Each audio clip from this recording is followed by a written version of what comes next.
அம்மா நம்ம பேரு ஊரை சொல்லிக்கோங்கம்மா. காய்பிடி. சரிங்கம்மா. அவன் எத்தனை செம்பரி ஆடுக்குட்டி இருக்க மாட்டேன்? 10.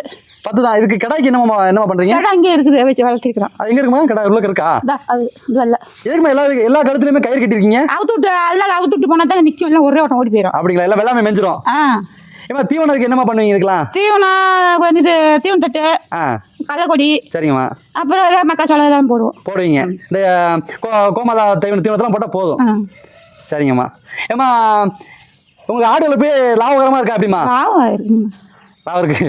சரிங்க. உங்க பாடுக்கு சொல்லி வளர்த்துக்கிறீங்க. வேற என்னமா வளர்க்குறீங்க? மாடு இருக்குது, கோழி இருக்குது. சரிங்கம்மா. இப்போ எத்தனை ஏக்கர் வச்சிருக்கீங்க? 60 சென்ட் இருக்குது. 60 சென்ட். அதில் வெள்ளாமை எடுத்து ஆடு மாடுகளும் பண்ணிக்கிறீங்க. வெளியிலையும் ஓடிட்டு போவேன். ஓட்டு போவீங்களா? சரிங்கம்மா. ஆனால் இது என்ன ரகத்தை சேர்ந்தது உங்களுக்கு தெரிஞ்ச அளவுக்கு சொல்லுங்க. குருமாடும்பாங்க. சரிங்கம்மா. கோழிகள் என்னம்மா, கோழிகளுக்கு ஏதாவது தீவனம் போடுவீங்களா இல்லை அப்படியே மேய்ச்சல் போடுவோம்? அரிசியா? அரிசி, கோதுமை. சரிங்கம்மா. அப்புறம் தீவனம் வாங்கி போடுவோம், சின்ன குஞ்சுக்கு தீவனம் வாங்கி போட்டுருவீங்க. சரிங்கம்மா.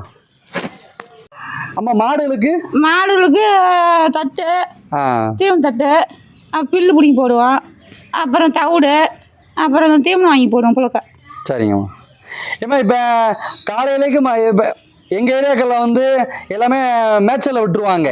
இங்கே ஆனால் பார்த்தா எல்லா பக்கமும் செழிப்பாக இருக்குது, நாற்றுலாம் ரொம்ப வளர்ந்துருக்கு. நீங்கள் நாற்று எவ்வளோ கொடுப்பீங்க? தீவன வகையில் எத்தனை போட்டுகிட்டே இருப்போம். அப்படிங்களா? மாடு மாதிரி சாப்பிட முடியாதனால கொடுத்துக்கிட்டே இருப்பீங்க. சரிங்கம்மா. உதவிக்கு ஆள் இருக்காங்களா நீங்கள் மட்டும்தானா? பாப்பா வந்து கட்டி கொடுத்துட்டோம், நான் ஒட்டி தான் இருக்கிறேன். சரிங்கம்மா. ஆடு மாடு வளர்ப்பு ஈடுபடுறவங்களும் பண்ணையாளர்களும் நம்மளை தொடர்பு கொள்ளலாம். உங்கள் தொழிலை அடுத்த லெவலுக்கு கொண்டு போகிறதுக்கு நாங்கள் உறுதுணையாக இருப்போங்க. நன்றி. அந்த கோமதி அம்மா வந்து ரொம்ப வெக்கப்பட்டு பேச மாட்டேன்ட்டாங்க. மேற்கொண்டு கிராமங்களில் வரவு செலவு சொல்ல மாட்டாங்க.